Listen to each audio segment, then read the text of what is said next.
Hello, Chef. How are Hi. you? Hi. Hi. Good to see you. So we have Mario, executive chef at Blowing Rock.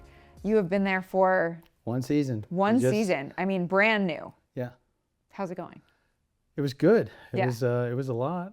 Yeah. But I mean, it was positive. The membership was very enthusiastic about me being there and the food program and kind of what we're trying to, strive for. And it's been very positive.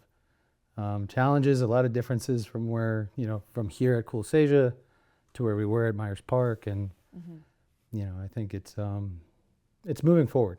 We're getting better, and it seemed to progress from May to June all the way until the end of October. And we really just have a few events left, and then we'll have a little bit of a break, and then we'll kind of start back up in the new year.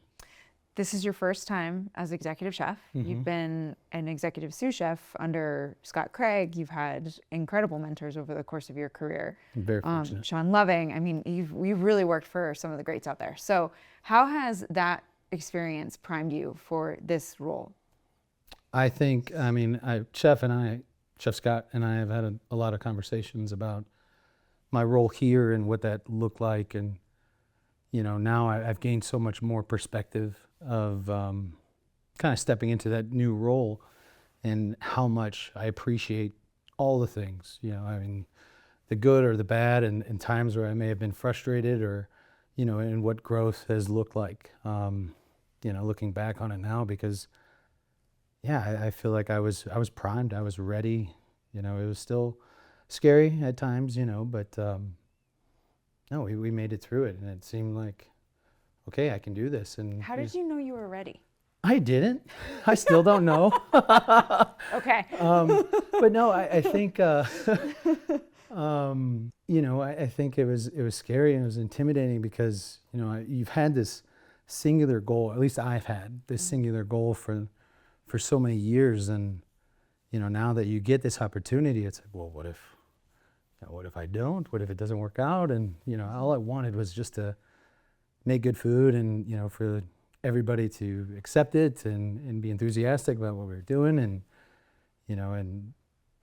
like I've had such great mentors, with Chef Scott and Chef Sean, and even people that I can lean on, like Daniel. Like Daniel's been such a pivotal role. Daniel in this. Matano. Yes. Who's at Meisner. Yes. Yes. You two worked together at Myers Park. That's where you met, right? Yeah. Okay. And Daniel and I are, we're still the best of friends, and he's in my wedding, and so I'm very fortunate to have that resource. And I made the joke yesterday. I was like, it feels like I'm using you sometimes, but He's probably fine with it. But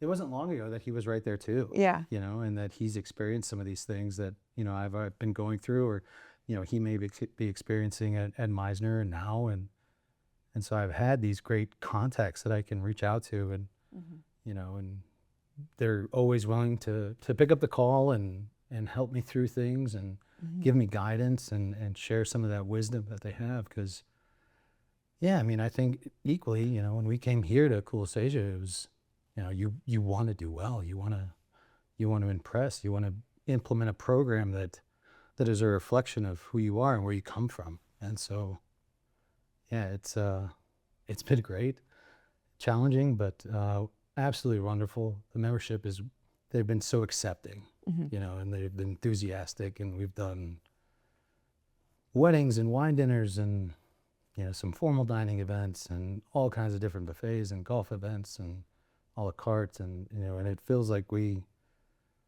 were making it, we were doing it, and I'm very fortunate for the team that I have, and it's coming together.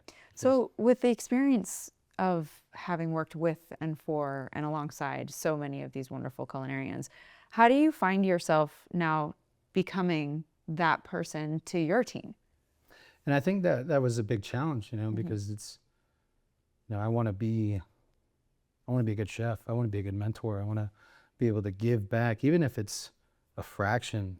I hope that my team can take away some, some quality wisdom and some teachings and stuff that I've been able to, pass along to them, because I think that's highly important. But trying to figure out the chef that I want to be, the person I want to be, inside the kitchen and to others. And, I think that's intimidating too, because, trying to navigate a team and push them in the right direction, but also trying to figure out, my own identity in this position, in this role.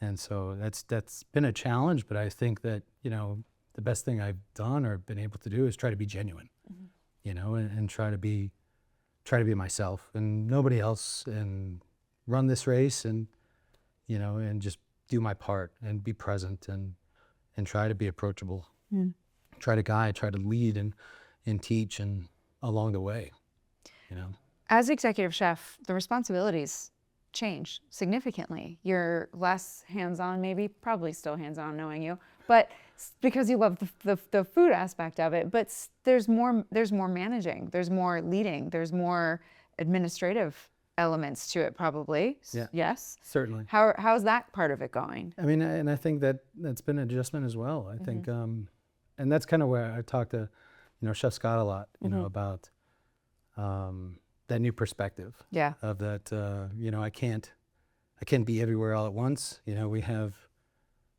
2 a la carte outlets. One is kind of satellite and outside of the clubhouse, and then we have golf turn that's obviously on the course. But yeah, it's challenging in how to navigate my day and be organized. And I know I need to dedicate this time to this event and this time to a la carte. And yeah, I think it's been a challenge to figure out where I'm headed and planning my day out, as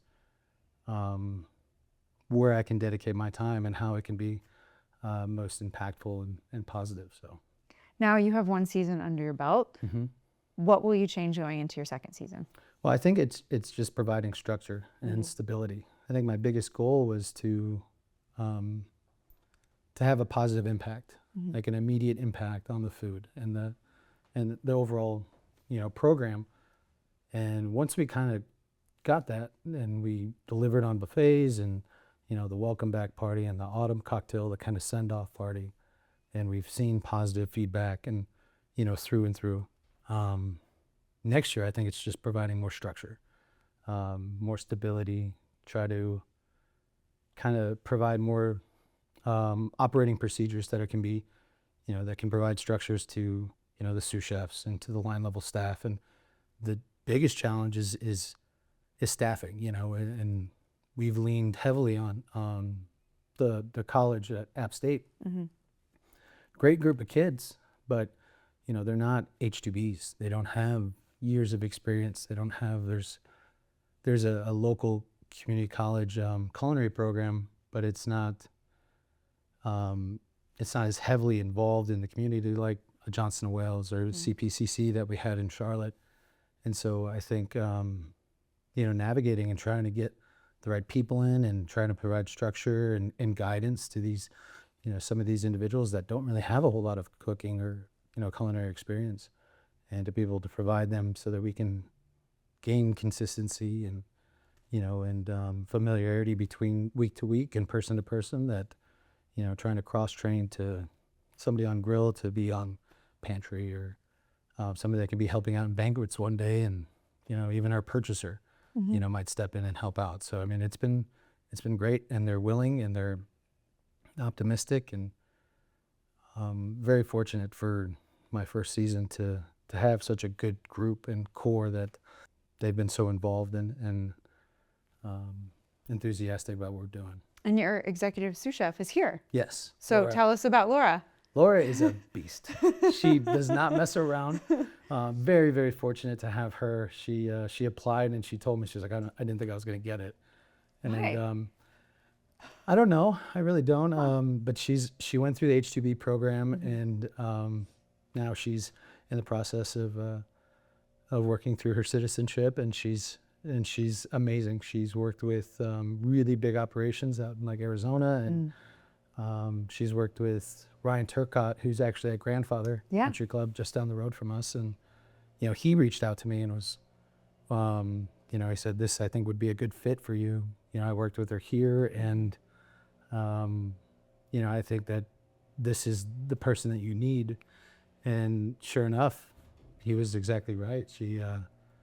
She's been able to fit to exactly what I needed. Mm. And, you know, I have the utmost respect for her. She's, you know, she can be the person to keep people in line and to hold people accountable and hold that standard to what we're trying to strive to be.